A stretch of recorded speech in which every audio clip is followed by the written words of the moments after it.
Estamos com Daniela Capelletti na casa, hoje muito mais design, oferecimento MM Design. Daniela, seja bem-vinda. Muito obrigada.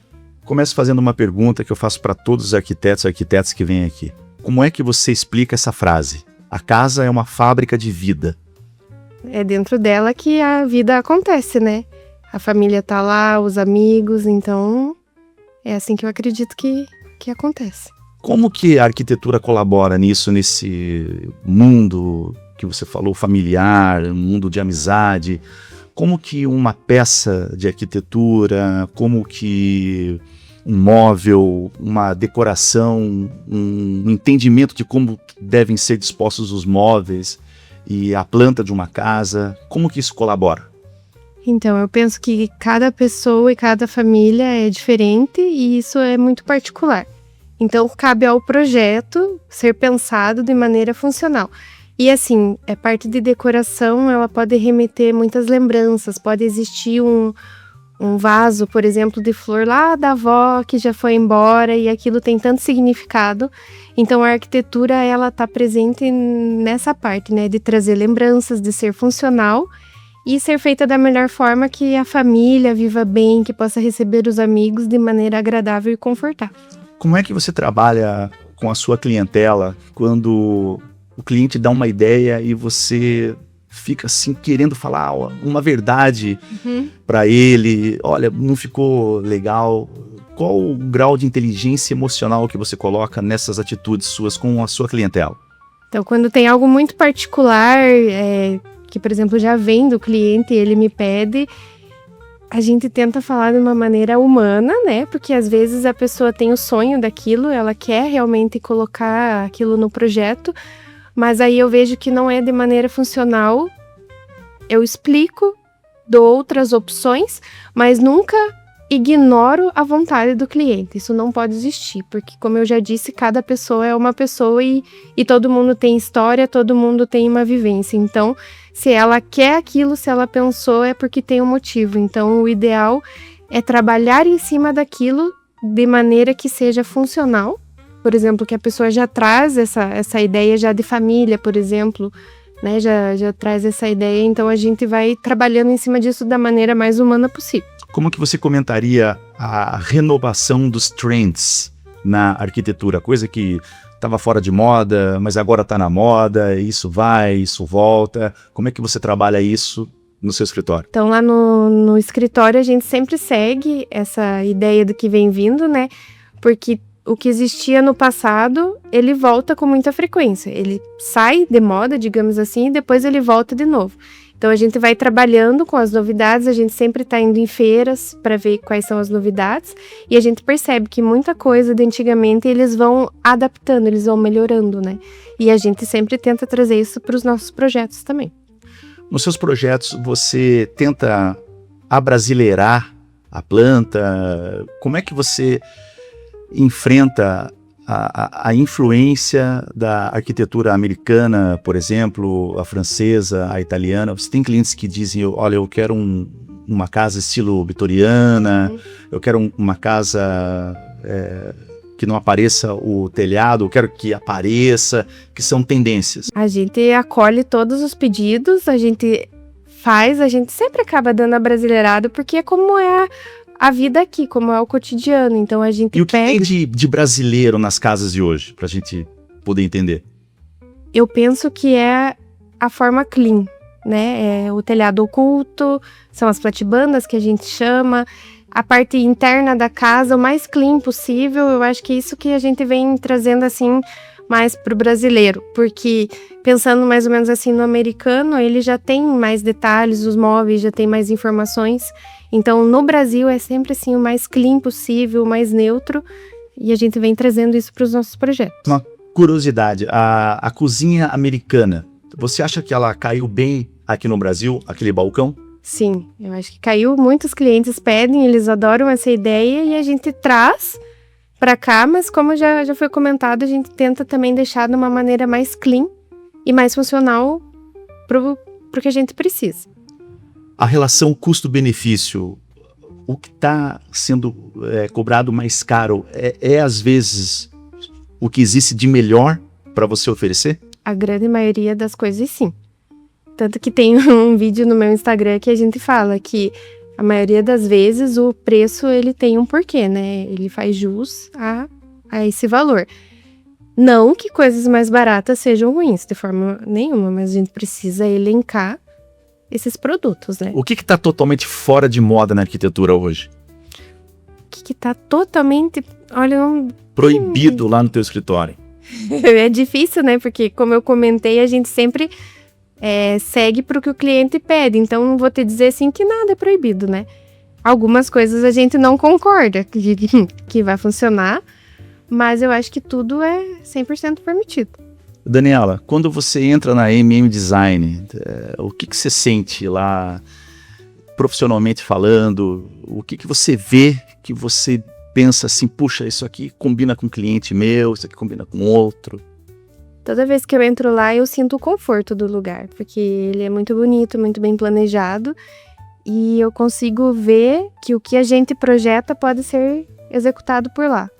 Porque eles trazem muita confiança no que propõem, e assim, a parte tanto dos móveis quanto a parte dos eletros, enfim, tudo que eles propõem é 1000% cabível em todos os clientes, em todos os projetos que a gente tem. Quando chega um cliente e quer fazer lá com você um sobrado, você coloca em pauta a questão de ter um elevador? Ou você diz assim, olha, não mexa com elevador, vamos fazer uma planta plana aqui? Como que você vê essa questão do teu cliente, ele for envelhecer? Isso já é muito pensado. Tem muitos clientes que já trazem essa pauta pra gente. Então, por exemplo, eu quero um sobrado, porém eu já quero pensar lá no futuro, ou para trazer um pai ou uma mãe morar junto, algum idoso, eles mesmos já trazem essa pauta.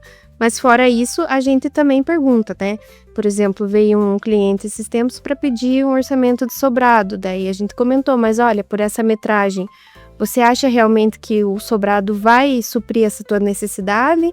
Ou a gente pensa numa casa térrea? Então, tudo isso é conversado com o cliente. Ultimamente a gente tem visto que os casais estão construindo mais um banheiro. Né? Tem o banheiro da mulher e o banheiro do esposo. É uma tendência que vai continuar isso daí ou é só moda? Eu acho que é uma tendência, porque depois que a pessoa descobre como é bom ter o banheiro só para si, né, segue... Só banheiro ou quarto também? Então... Não, eu acho que vamos ficar só aí no banheiro mesmo. Mas eu tenho alguns clientes que já fizeram e eu tenho também amigos que têm e vejo que funciona super bem. Adegas, o que você tem feito ou tem estudado sobre isso, as adegas subterrâneas? É um pedido recorrente, porque em vários condomínios aqui em Ponta Grossa a gente tem visto na casa dos amigos aquela adega subterrânea. Vou te dizer que é um pedido recorrente. A gente já fez um projeto para uma fazenda que tinha uma adega subterrânea e agora a gente fez recentemente também um outro projeto de ideia de ficar... É um porão, não é totalmente subterrâneo, era um porão, mas também. Então eu vejo que é uma ideia que saiu de tendência. O pé direito muito alto, ele vai ficar brega ou ele não vai ficar brega, ele vai escapar? Eu acho que é até um pecado eu falar isso, mas eu acho que ele não vai ficar brega, porque as pessoas gostam. Então pensa assim, uma casa com uma metragem menor, o pé direito alto, ele dá mais amplitude, ele dá a sensação que a casa é maior. Então eu penso assim que para as pessoas que não podem construir uma casa tão grande, o pé direito alto vai salvar. Antigamente um sinal de status também numa residência eram os pilares, né? Uma casa com 2 colunas ou 3 colunas, estilo a casa do Pedro Vosgrau. Né? Hoje é o pé direito e tem mais alguma coisa que é sinal de status? As colunas também. As colunas também voltaram então? Sim. Que agora, se você der uma passada aí pela cidade, você vai ver que tá vindo muita casa com estilo colonial, né? Com essas colunas, com essa imponência da casa num total, tá vindo com tudo. Então, o pé direito, ele dá uma sensação de grandeza, de status, e as colunas voltaram com tudo. Banheiro. O que tá brega no banheiro, o que tá chique? Se eu te disser que tá chique ter um bidê de novo. Bidê voltou. Teve um cliente que ele pediu que ele queria bidê, e daí a gente pensou... Mas só para decorar ou para usar? Para usar? Com utilidade. E a gente foi atrás de pesquisar, mas meu Deus, né? Da onde essa ideia? Você acredita que as lojas estão fornecendo, né? As marcas de vasos sanitários estão fazendo bidês bonitos? Também teve um período em que estavam pedindo a privada elevada. Uhum, Lembra disso? sim. Muita gente quis, né? Esse casal que pediu o bidê, eles queriam também que fosse com o vaso suspenso, né? Uhum. Mas esse daí acabou não dando certo, o engenheiro não soube executar muito bem a parte da estrutura. Então ficou um vaso sanitário normal e um bidê. Ficou muito legal. Daniela, tem algo que você, recém-formada, achava que era certo e que com o tempo você descobriu que aquilo estava totalmente errado, você deu uma reviravolta? Olha, eu vou dizer assim, da parte estrutural, quando a gente é recém-formada, a gente não sai com muita experiência, né? Porque a faculdade não traz isso pra gente. Mas aí depois, com toda a experiência, com tudo que a gente vai vivendo, eu vi que, digamos assim, que o buraco é mais embaixo, realmente. E o que você se lembra com relação a isso? Por exemplo, que não necessariamente você precisa ter inúmeras quantidades de pilares para sustentar, mas o pilar certo e a viga no tamanho certo. Isso já é o suficiente. Assim que para um vão enorme, claro que daí é um outro tipo de estrutura. Mas falando para uma casa mais compacta, o que a gente já prevê assim em projeto arquitetônico inicialmente, não vai extrapolar muito mais quando for fazer com o projeto complementar de engenheiro, sabe? Então, o que a gente achava que não, tem que estruturar tudo, pilar em todos os cantos, já não é exatamente assim, sabe? Uhum. Então, é fazendo a estrutura correta, nos lugares corretos, não vai cair, vai dar certo. Há uma crítica dos condomínios de Ponta Grossa que as casas são muito parecidas. Uhum. Tem condomínio que você entra assim, uma é parecidinha com a outra. Por que elas ficam tão parecidas? Penso que é por causa das normas que o condomínio impõe. Porque pensa, né? Você tem uma metragem, vamos pensar lá um terreno de 200 metros quadrados. Eu tenho recuo frontal de 5, recuo lateral de 1,5 m, onde tiver abertura. Aí sobrou um valor muito limitado. Você faz o projeto e acaba resultando da mesma coisa, sabe? Exceto quando o cliente vem e fala, não, eu quero uma casa totalmente diferente. Eu não quero com platibana, eu quero com telhado, eu quero que você revolucione. Você sugere ter piscina em casa ou usar a do condomínio? Eu acho isso muito particular. Porque Ponta Grossa não colabora muito, né? No tempo, assim, não tem como. Se você for ter uma piscina, precisa que ela seja aquecida. Tá, posso ter, beleza. Mas aí, eu acho que pode ter uma piscina em casa mesmo. Nos dias de hoje tem alguém pedindo aquele jardim de inverno no centro da casa, que era muito comum antigamente? Não sei se tem alguém pedindo, mas que eu coloco nos meus projetos. Eu adoro. Extremamente funcional. Eu sempre prezo pela funcionalidade.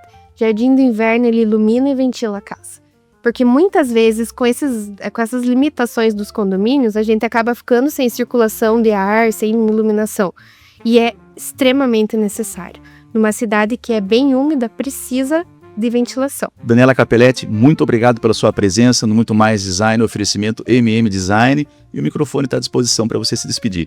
Obrigada, Tavinho. Eu que agradeço pelo convite, foi muito bom e até uma próxima.